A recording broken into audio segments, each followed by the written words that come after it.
Are you Welsh? I'm like, are you a bad? Are you Clare Balding? Are you a baboon? That's the worst review of all. Bam, bam, bam, bam. So far away, Lucas, and lovely audience at home, same question. Since this video it will be going up on Halloween, October 31st, what is your favourite Halloween costume that you've worn, I should say? Well, I think my most impressive one is my Fix-It Felix outfit. That was good. I think I've got the photo in the other room, but there's another person in there, so I don't want to put that on the screen and have that person being on camera. But we have photos from that night, right? Yeah, it was the drinking was involved, so I don't know how great the photos are. But there's going to be one of those. So, Lucas, your mission, should you choose to accept it, track down that photo of you, or blur out another person's face with another person in the photo of you as Fix-It Felix, unless it's me in the photo. And hey, fun fact, try and guess who I was.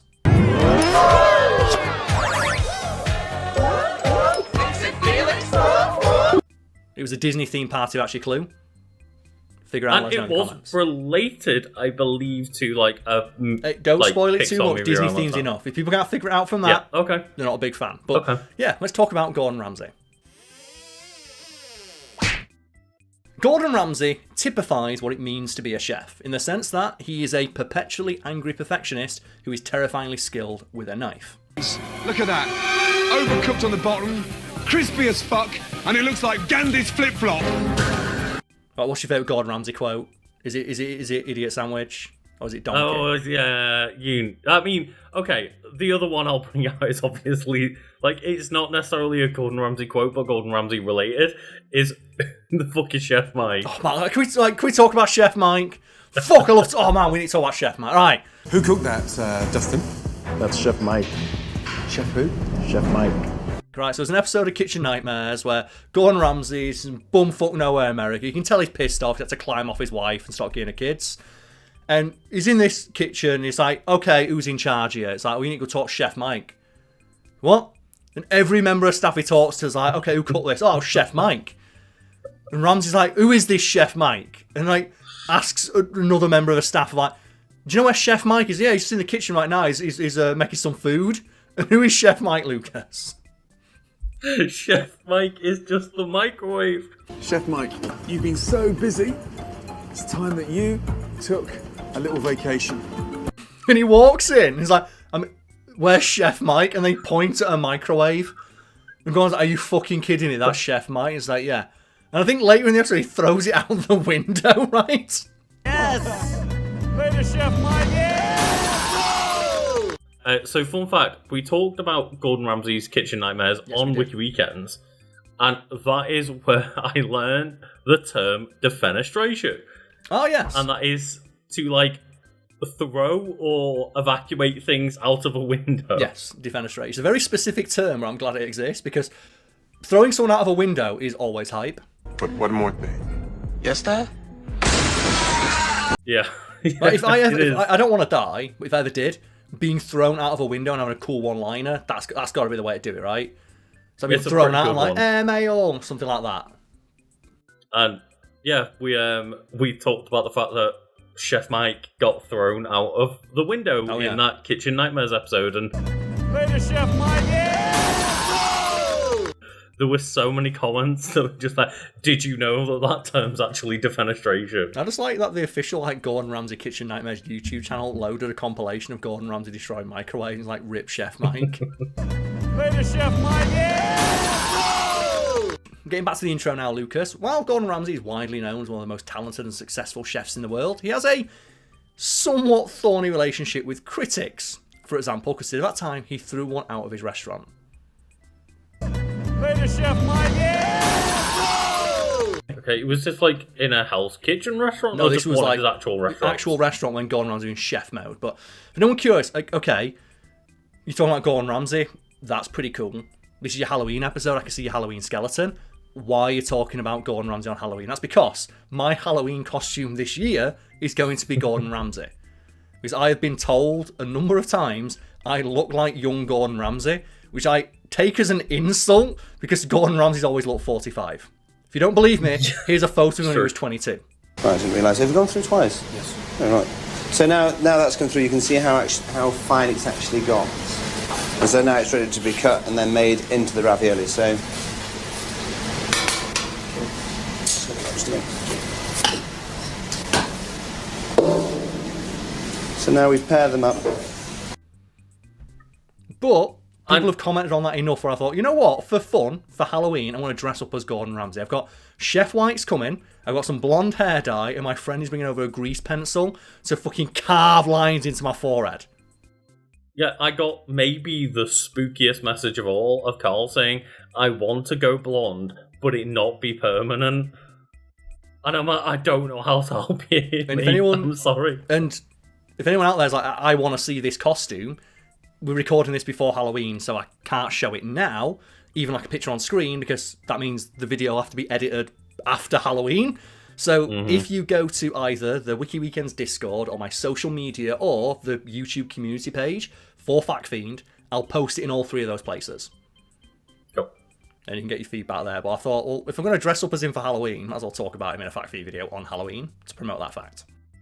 Hell yeah. You do seriously surprise me. Thank you, Chef.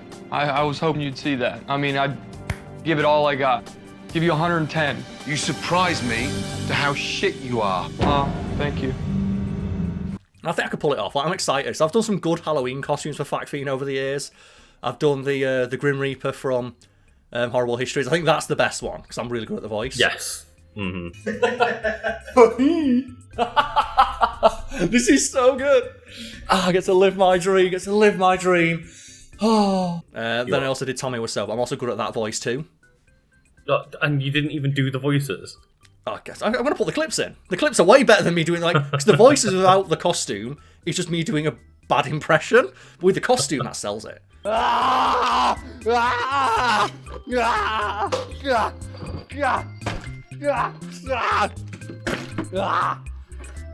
Thanks. And I can't do the best Gordon Ramsay impression, but I have been perfecting his pose. And fortunately, the only thing Gordon Ramsay ever does in any promotional photo is this. He just crosses his arms. Karl, Dude just stands still like Vegeta in every photo. It's great. Because you're a person that's like part Scottish that is Northern, and now you just need to add the extra element of pretending to be Southern. Yeah, just need to swear a bit. That's how he gets some of his quotes. But I'm thinking like that's gonna be a really fun costume. Because I'm pretty sure that like Scottish people don't like Gordon Ramsay or something because he like pretends to not be Scottish. He doesn't pretend not to be Scottish. Like he always like talks about being Scottish and being very working class. He's very much a self-made man. Ramsay, how are you? I'm very well indeed. How are you? I am rocking. Scottish? Yes, Glasgow. Glasgow? I know. Don't really understand what you're saying, but I guess you guys are paisanos of some sort, right? Yes, lovely accents. Thank you. What are you cooking? It's just that he worked down south and in France for decades, so he's lost much of his Scottish accent. I think there was like, maybe I'm getting it wrong, maybe correct me in the comments.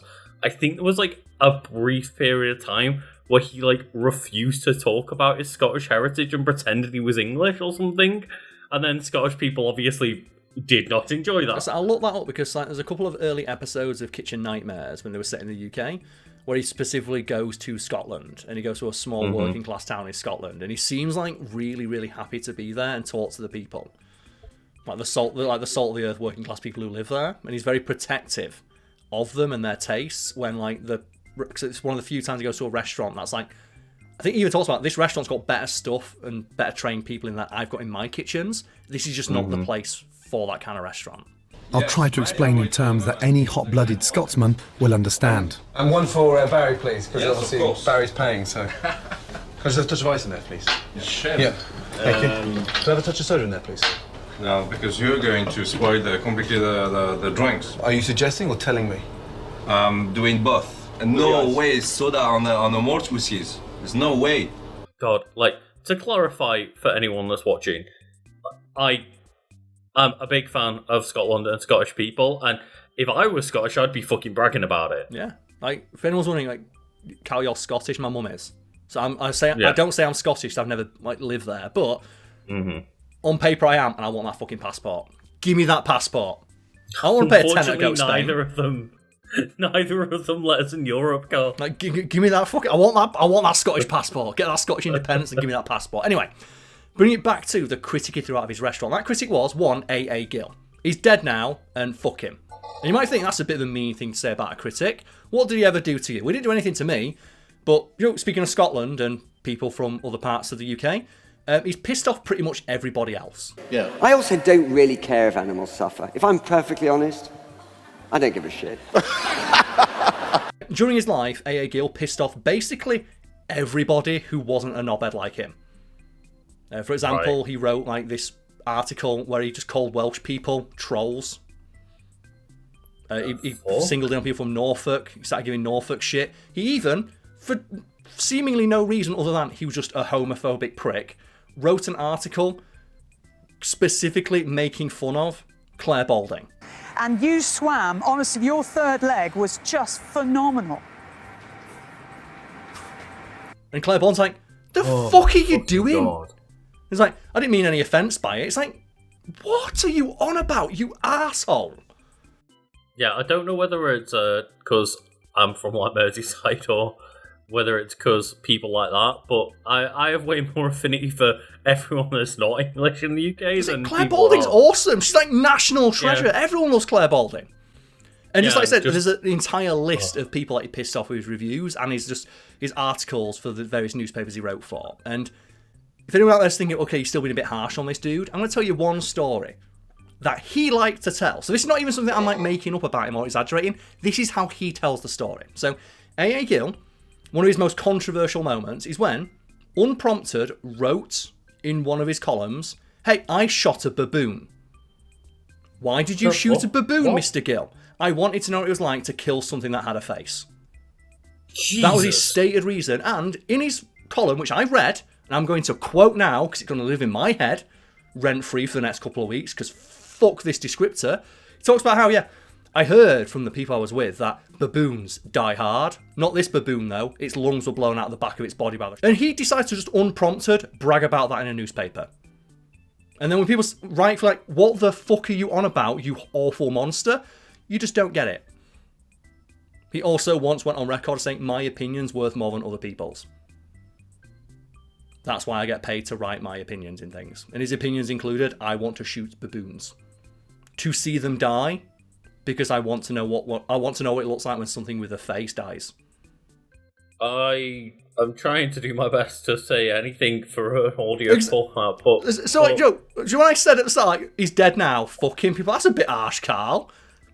That's why, because I spent, like, before we started recording, I'm going to look up this dude. What's he up to now? We spent most of his time being dead recently. What did he do before that? Oh, shot a baboon and bragged about it. Started a beef with Clare Balding. Made fun of all Welsh people. Imagine just unprompted writing that and thinking, people are going to love this one. It reminds me of, there's an infamous episode of Would I Lie to You? After accidentally spilling red wine on my dress on the way to Ascot, I deliberately spilt more wine on it and pretended it was part of the pattern. Lucas, for the folks at home who don't know what it is, what's Would I Lie to You? So it's I think one of the better panel shows in British TV at the moment, and it is basically what David Mitchell and Lee Mack are on two different, like, quote-unquote teams, and they have a couple of guests each, and all of the people on the panel show basically tell truths or lies, and people have to guess whether it is a truth or a lie. Yes, and very basic premise, and the idea more than anything is that it's entertainment. And each, like the revolving series of guests they bring on, will be given either a truth or a lie. I can break an apple in half with my bare hands. David's team. What is your technique? I take it in the hands. Yes. And they have to try and convince the other team whether or not it's a truth or a lie, and they get a point if it's the opposite of what it actually is. I really hope he can't do it.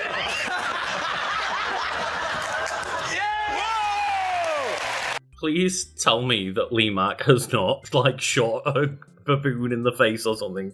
It's not Lee Mack, it's Sharon Osbourne. And on the episode she appeared on, the thing she reads from her card is, I once sent my assistant into a burning house to get my dog. I once sacked a member of my staff because he showed absolutely no sense of humour during a house fire. And it's played for a laugh, and I can only assume it's because all the other people on the show assumed that it was such a monstrous act, it had to be made up.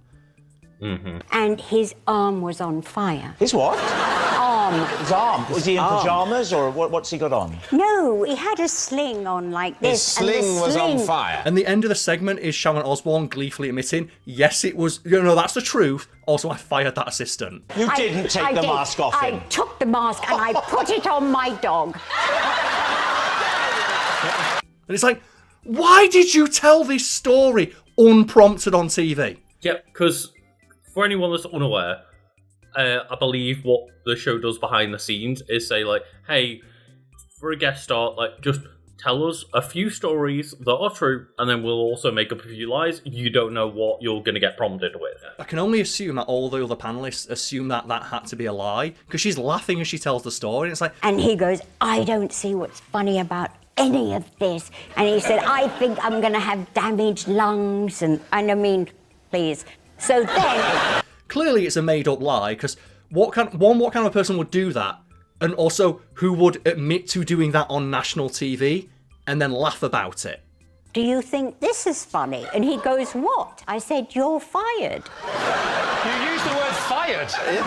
Now, how is it like the guy who did so many drugs he couldn't talk was the person in that family who was just the most on the ball in interviews? Like, at least when Ozzy was in an interview, he couldn't fucking speak, so he couldn't put his foot in his mouth. There was too many drugs in there. Are you sober now? No, yeah.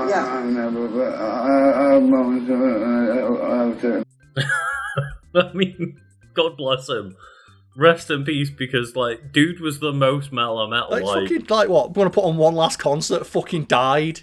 Day later, hero, legend. Absolute legend. And, like, the fact as well that it was, like, obviously because of his, physical ailments at the time, but, like, he just rose up on a throne and sat there and was like, yeah, I am the king of metal. And the last one alive, right? How many more? He was performing with Black Sabbath in the 60s.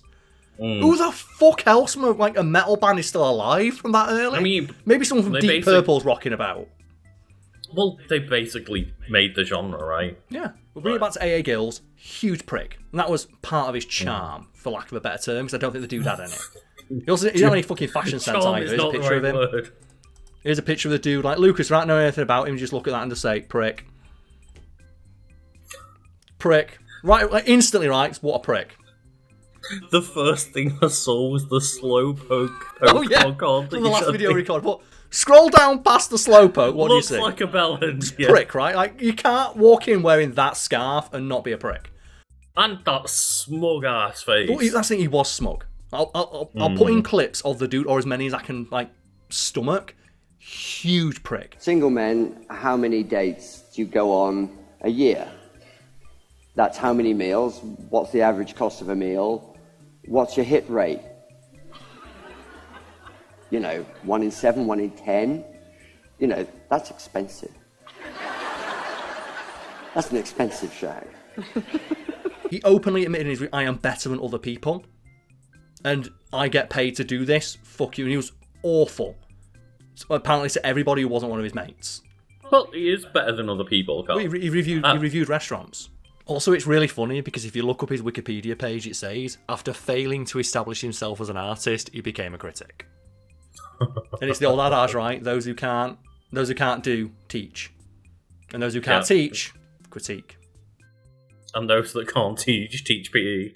That's the classic, right? But yeah, he's just a huge prick, but his columns were widely shared because his just acidic tongue was very, very popular with, readers who just like seeing him tear into a place. Like, another thing I forgot as well, he had a beef with the Isle of Wight.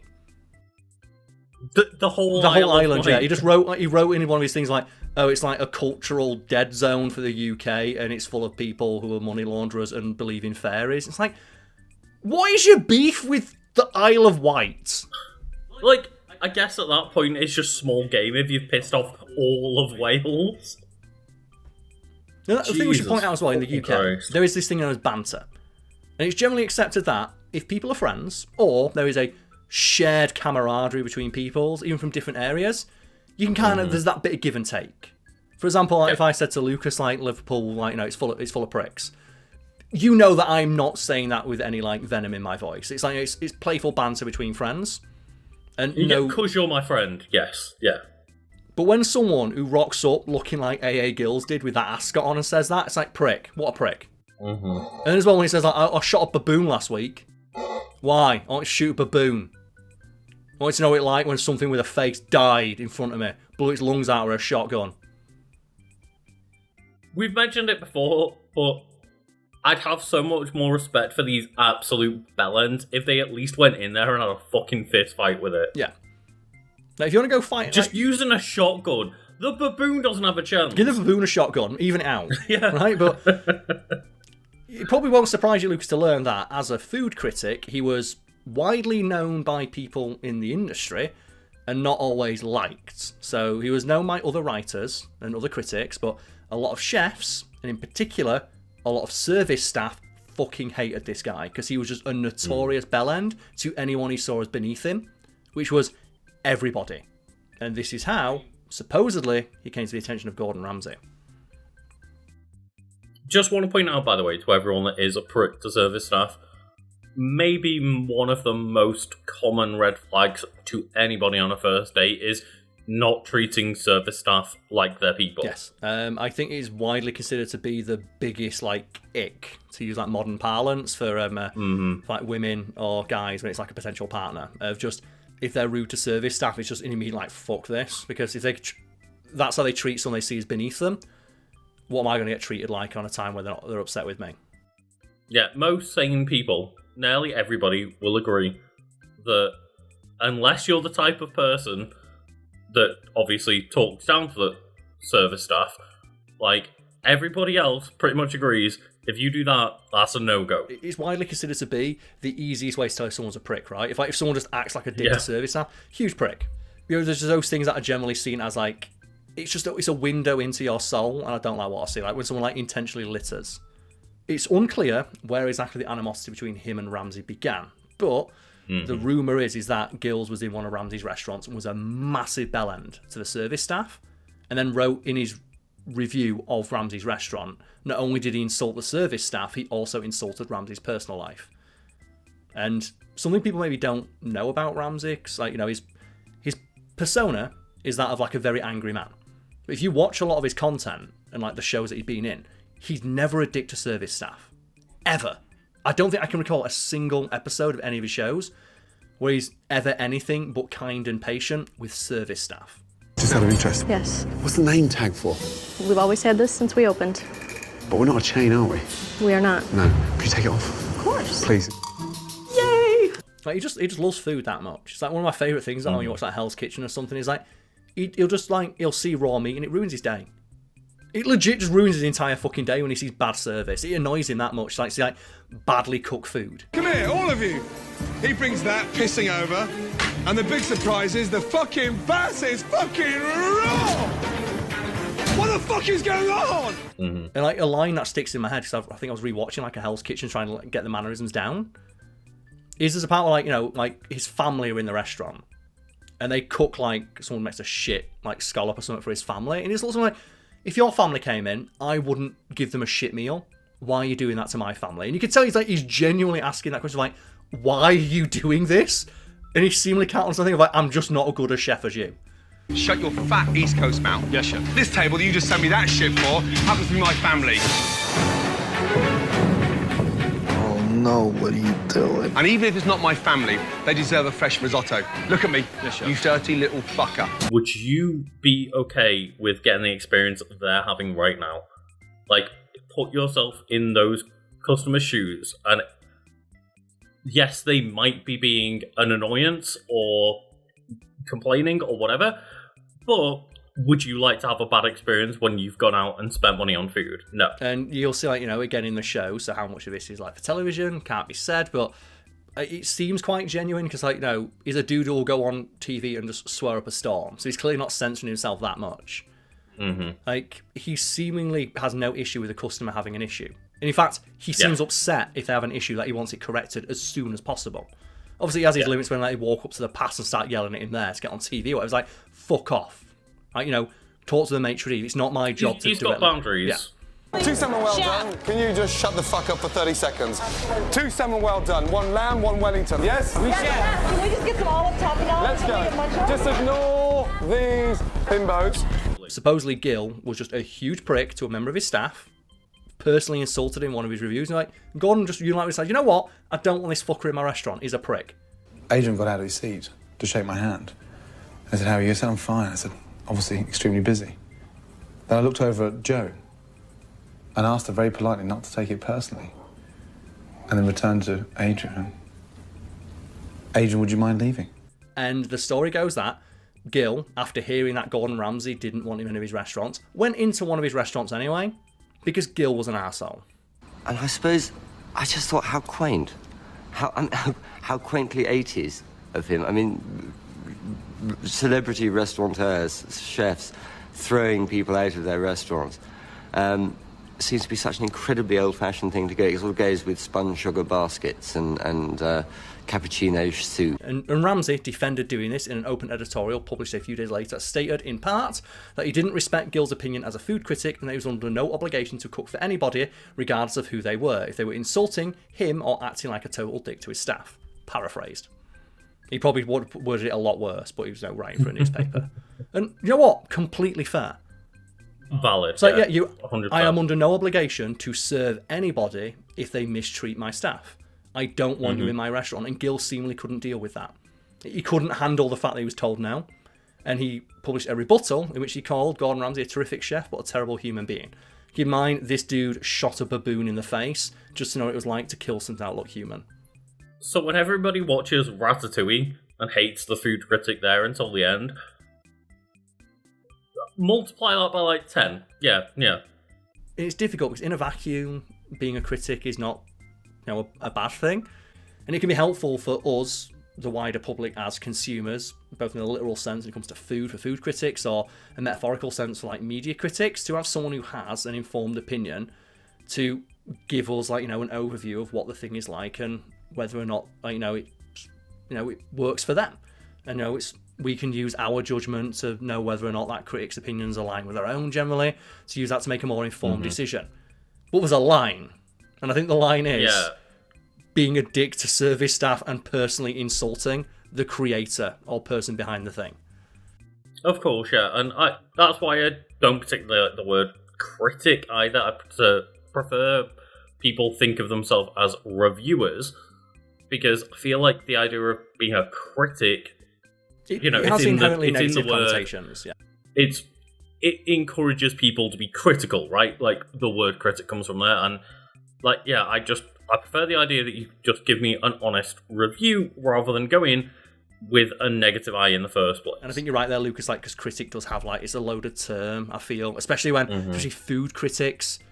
It's there's a lot of written about Yelpers and stuff, right, about them being huge pricks in restaurants, lording over I can ruin your restaurant if I give it a bad review. Give me special treatment. Yeah. There's really no worse or lower human being than an elite Yelper. They're universally loathed by chefs everywhere. They're the very picture of entitled, negative energy. They're bad for chefs. They're bad for restaurants. Yeah. Are you Welsh? Are you Clare Balding? Are you a baboon? That's the worst review of all. Bam, bam, bam, bam. Yeah, I saw recently this happen where I didn't actually see the original review or anything, or social media post, but I saw I think it was a patisserie post that, somebody gave us an awful review. Turns out they were an influencer that had messaged, can we get a bunch of free stuff? Answer is no. When they said no, they turned up anyway. They gave them a free coffee with their order of whatever pastries they ordered or whatever, and this patisserie or bakery or whatever, she just absolutely roasted them online, and they were like, hey, yeah, it's because we didn't just give them a bunch of free food. It reminds me a little bit, there's a cafe in Sheffield, I won't say the name, but I've been there a couple of times, got to know the owner reasonably well, at least well enough where we'd have a conversation when I went there. And they were telling me there was some famous food reviewer wanted to come in and review one of the big meals that we do. I'm not going to say the name, but there's plenty of content creators out there that do that sort of content. And they were telling me about how, like, just obnoxious, not the person, but, like, their representative was being.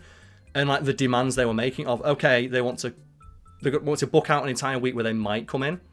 So right away, like, they're not going to come in, but they might come in. When they do come in, they want me to shut the thing down for the entire day. They want everything comped. They want me to pay for their hotel room. And they want me to move around a bunch of stuff so, like, they can film while they're here. And no one's allowed to be in while they're filming. And the response they got amounted to, like, well, sucks to be you, it could really help your business. Jesus Christ! Like, I watch a few like of the like YouTube and social media channels and stuff that do like eating challenges. That's why I don't want to like name too many names. People might better piece together where it is and who it was. Exactly. And I don't want, like, evidently that person's not above just being like, hey, give me free shit. Most of the ones that I watch seem to like just go in. Maybe they've got like one person with a camera and they've got like the phone set up on a table and stuff like that, and they'll just like pay for their food, do the challenge. And it seems pretty wholesome, and then you just get the other side of things. It's like, oh my god. Yeah, I was like, I felt for the guy. He was told, like this dude just basically trying to strong arm me into spending hundreds, if not thousands of pounds, and they wouldn't even promise me that the video would come out.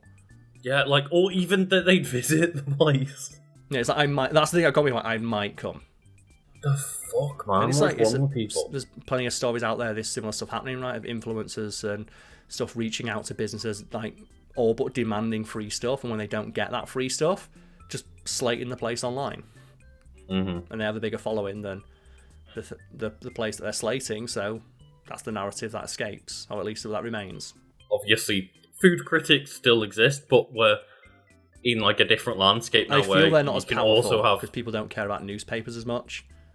Yeah, exactly right. You can also have people who have millions of followers come in with no like need for any quote-unquote like journalistic integrity. They can just do whatever the fuck they want, demand whatever the fuck they want, and if your place gets slated, it might be seen by millions of people. It's the wider online version of those reviews you see of like 1 star did not get delivered. It's like, how is that my fault? Yeah. But by that point you've got the 1 star and you can't undo that. And it sucks. And it's why, like, you know, I can understand why some people do have, like, you know, they don't like critics, because this is the idea that they have in their head. Of someone who just thinks they're better than everybody and lords it over them, and I can't help but feel like this AA Gill dude like really fed into that and seemingly reveled in that, like, that opinion of people held of them, and like openly stating my opinion is worth more than other people, and intentionally writing inflammatory things to start arguments with people, and intentionally going out of their way to upset people or do things that would upset people to try and just create drama. A desperate cry for attention of I'm going to be the biggest bellend I can in any place that people will hear me. That's the kind of controversy that today happens and the person tries to bury it. Dude just wrote it in a newspaper and then got paid for writing it.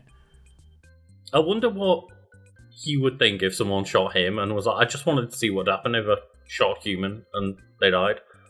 I just wanted to know what it's like. Send the baboon in. It's coming back. The baboon's back. It's back for revenge.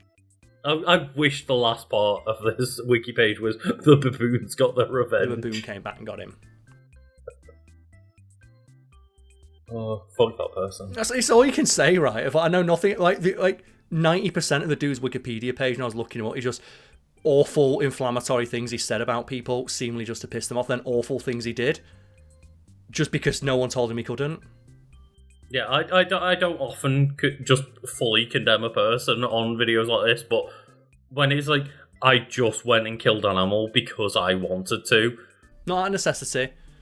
Like, not because, like, you know, I was helping, like, maintain the ecosystem. I just wanted to know what it was like to kill something. I wanted to know what it felt like. And specifically as well, something that looked like a human. Yeah, something with a face, specifically. Something with a face that could beg for its life.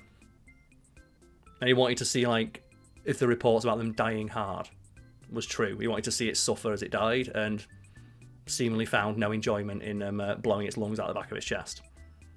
Yeah, absolutely. Fuck 'em. Happy Halloween, everybody! Jesus. Talk about a scary That is a scary episode. story, right? That guy was not only Jesus famous, Christ. but probably paid more than anybody watching this. I don't know how to end this one, Karl. Bam! Take that, baboon. What do you do? Cry. It's just such like a specific dickish thing, right? The justification it's what it's one step below a serial killer. Yeah, it's the first try it's like, of a serial killer.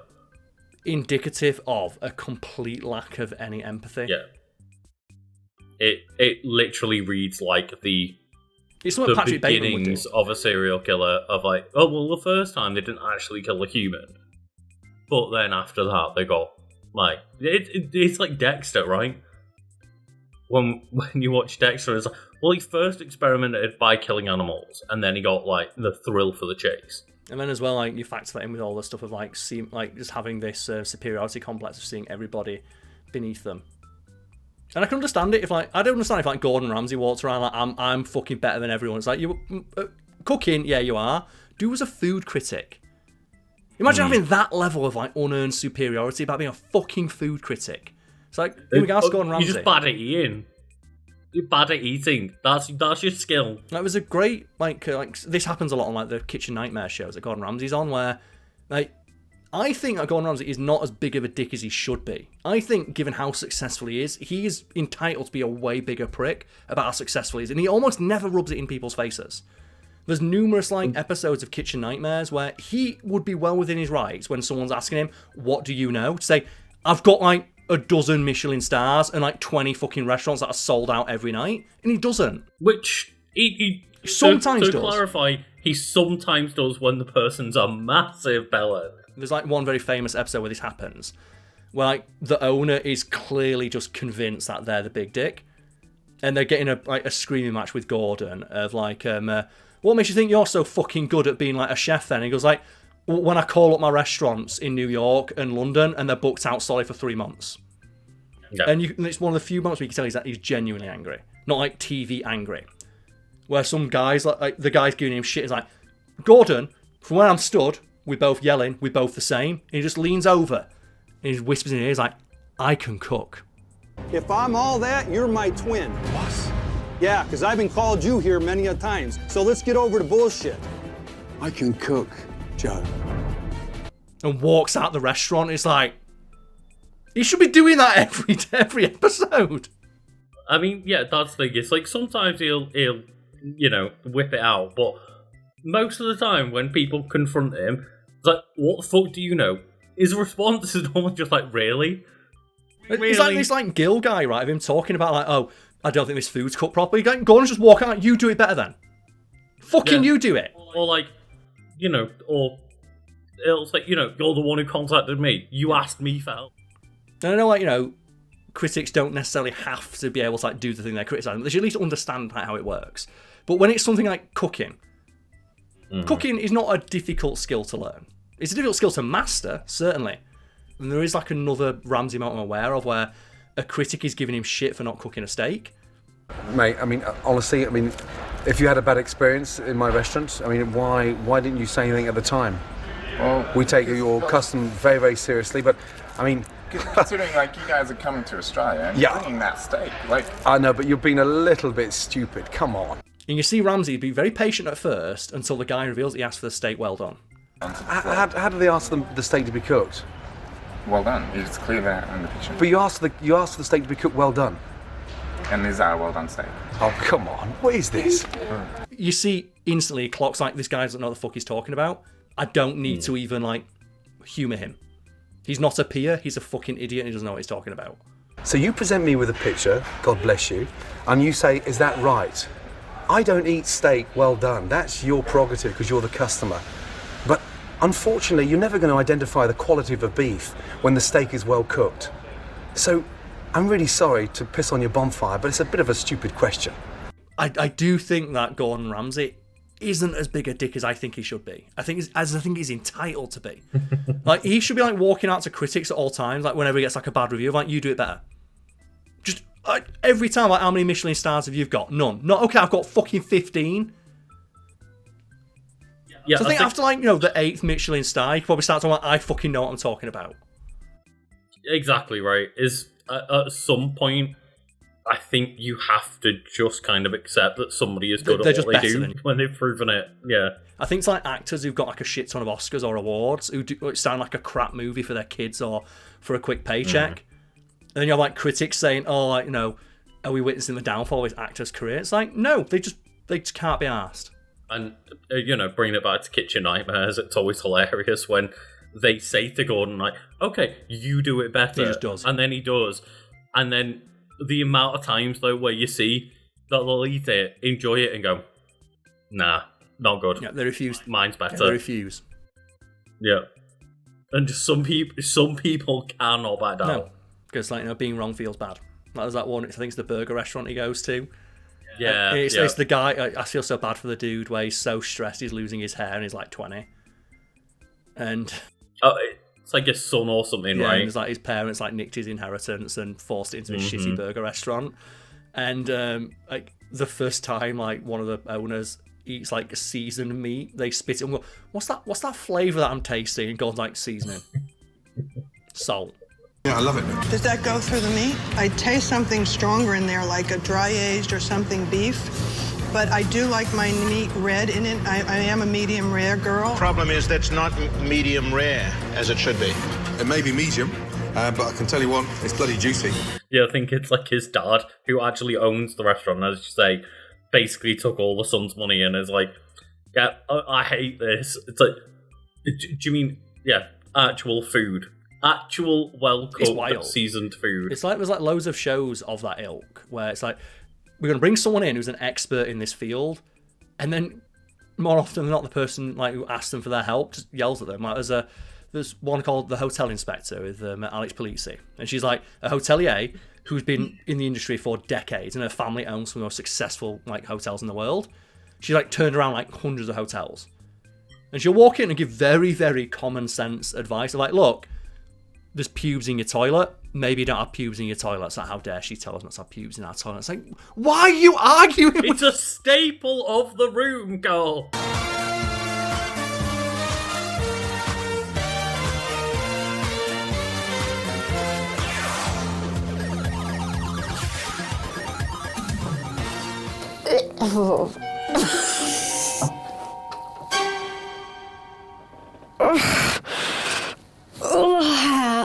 I honestly feel sick. Oh, God.